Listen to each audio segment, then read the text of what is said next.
बेंगलुरु हादसे पर deputy CM का बयान सामने आया है। मैं पुलिस को जिम्मेदार नहीं कहूंगा, वो कह रहे हैं डीके शिव कुमार। आरसीबी फैंस की भीड़ अनियंत्रित थी, ये कहना डीके शिव कुमार का। मैं पुलिस को जिम्मेदार नहीं कहूंगा। जिस तरीके से बेंगलुरु में यह हादसा हुआ है, आरसीबी फैंस की भीड़ अनियंत्रित थी, कहना डीके शिव कुमार का। सुनिए जरा क्या कहा उन्होंने। I have spoken to the police commissioner and all the people.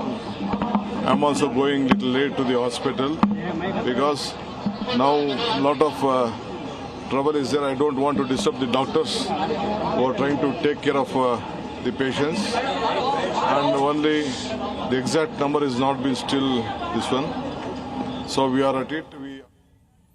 हमारे सहयोगी अश्विन लगातार हमारे साथ जुड़े हुए हैं, वहां से पल पल का हाल आपको दिखा रहे हैं। अश्विन, अब देखिए किस तरीके का बयान दिया जा रहा है। जवाबदेही से पल्ला झाड़ने वाला बयान ही कहा जाएगा। डीके शिव कुमार जिस तरीके से भीड़ को ही जिम्मेदार ठहरा रहे हैं। अप्रत्याशित भीड़ तो वहां पर आई नहीं थी, पता था कि इतने लोग आएंगे, फिर वहां पर इंतजामात जिस तरीके के रहने चाहिए क्यों नहीं थे? देखिए, एक मैं आपको याद दिलाना चाहूँगा, मुंबई में जब T20 वर्ल्ड कप जीतने के बाद भारतीय टीम आई थी, उस वक्त बड़ी संख्या में जो मरीन ड्राइव का हिस्सा है, हम वहाँ पे कवर कर रहे थे, बड़ी संख्या में लोग पहुंचे थे। उस वक्त भी ऐसा लग रहा था कि कहीं भगदड़ ना हो जाए, लेकिन तारीफ करनी होगी मुंबई पुलिस की कि मुंबई पुलिस ने बहुत बेहतरीन तरीके से स्थिति को जो है संभाला और वहां पर बहुत ज़्यादा तैयारी की गई थी। यहाँ पर कहीं ना कहीं असेसमेंट जो है बेंगलुरु पुलिस करने में नाकामयाब रही। सरकार ने जो तमाम जो इंतज़ाम करने चाहिए थे, 18 साल के बाद पहली बार बेंगलोर की टीम जीती थी, उसके जश्न में शामिल होने के लिए जो तमाम लोग आ रहे थे, एक तरह से अश्विन, हम लौटेंगे आपके पास जहां पर भगदड़ मची, जहां पर स्टैम्पीडिंग हुई, वहां से हमारे संवाददाता ग्राउंड रिपोर्ट कर रहे थे। और देश की बाकी हिस्सों से आ रही बड़ी खबरों पर अब एक नजर डाल लीजिए। इंतजार खत्म, केंद्र सरकार ने यहां पर 2 फेजेस में जातीय जनगणना करवाने का फैसला ले लिया है। पहले फेज की शुरुआत 1 अक्टूबर 2026 से होगी। इसमें 4 पहाड़ी राज्य हिमाचल, उत्तराखंड, जम्मू कश्मीर, लद्दाख शामिल हैं, जबकि 1 मार्च 2027 से दूसरा फेज शुरू हो जाएगा। इसमें देश के बाकी राज्यों में जनगणना शुरू हो जाएगी। गृह मंत्रालय के अनुसार जातियों की गणना के साथ साथ जनसंख्या जनगणना भी करवाने का फैसला लिया गया है।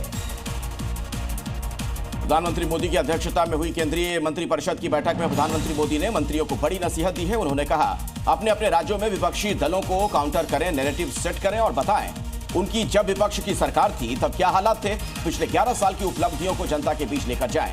बैठक में मंत्रियों को ऑपरेशन सिंदूर को लेकर जानकारी भी दी गई।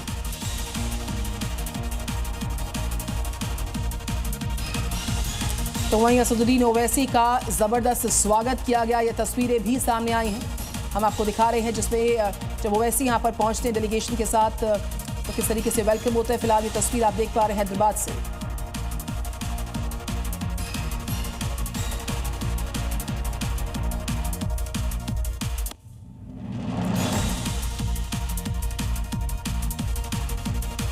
विदेशों में भारत का पक्ष, और इस बीच एक और अहम खबर आपको बता दें, भारत और तुर्की के बीच रिश्तों में आई तल्खी का असर अब हवाई उड़ानों पर भी दिखने लगा है। पाकिस्तान के समर्थन को लेकर तुर्की के खिलाफ भारत में बढ़ते विरोध के बीच डीजीसीए ने तुर्की एयरलाइंस पर सख्ती दिखाते हुए सुरक्षा नियमों के पालन में की गई लापरवाहियों को लेकर कड़ी चेतावनी दी है।